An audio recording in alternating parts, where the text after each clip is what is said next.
Thanks, Bruno.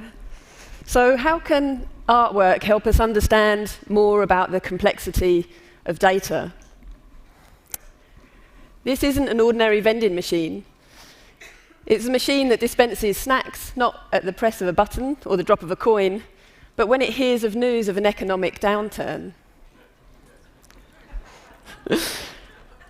It was created by artist Ellie Harrison, and she hacked the machine to listen to BBC news feeds and then to dispense a snack when certain terms are heard. It really came to life in autumn 2012 when there was a UK governmental budget announcement.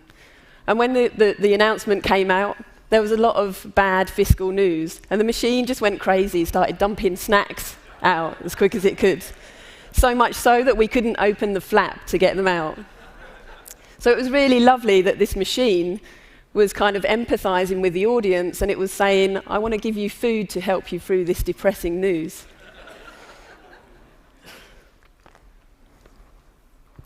I'm really interested in this idea of artists as translators of data, turning data into something that is their own language.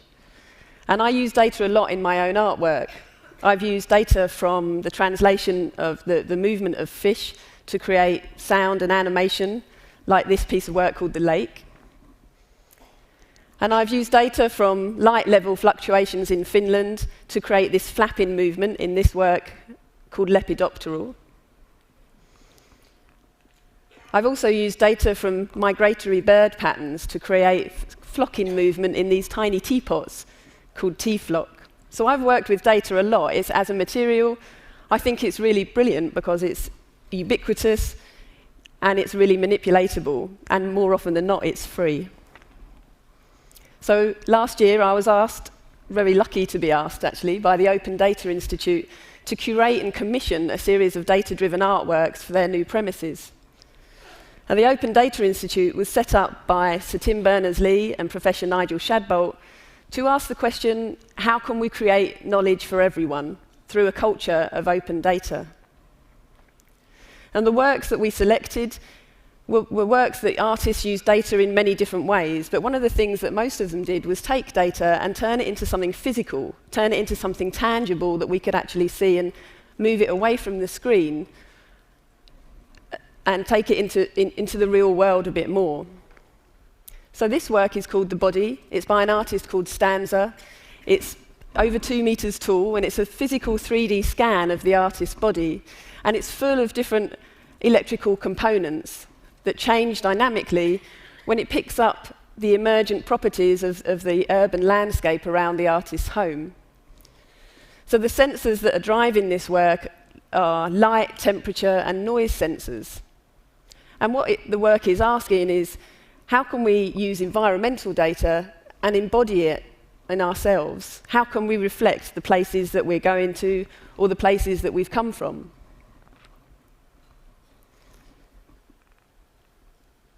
This piece of work is by artist Fabio Lattanzi Antinori, and it's called The Obelisk. And unlike the body previously, which is quite a personal piece, this looks at global data.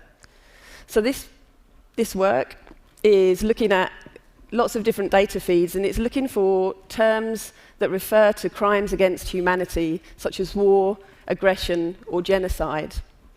And this work aggregates all that data and turns it into a flickering rhythm. And the work is constantly moving and changing in this sort of kinetic light way. And what this work tells us, what this work shows, is that it's a beacon to remind us that crimes against humanity are being perpetrated every second of every day, and that the road to peace is long, difficult, and urgent. So all of these artists, including myself, have been using data as an art material. They've been using a material that reflects who we are and how we live in real time. Without this data, the art would be static. There wouldn't be the dynamic connection that happens. And by doing this, what they're doing is trying to help us find connections in the complexity that's out there. They're helping us move away from data that might be overwhelming or information that might be overloading us, and moving us into a place where we can think about data with a more natural curiosity. So if any of you are thinking, why should my organisation or my government department open up my data? You know, is it not enough that that might help transparency, that might lead to a more democratisation of knowledge and perhaps a reduction of corruption? You can think of it that you're helping artists to create more material, to do work that allows us to connect with this data and with ourselves in different ways. Thank you.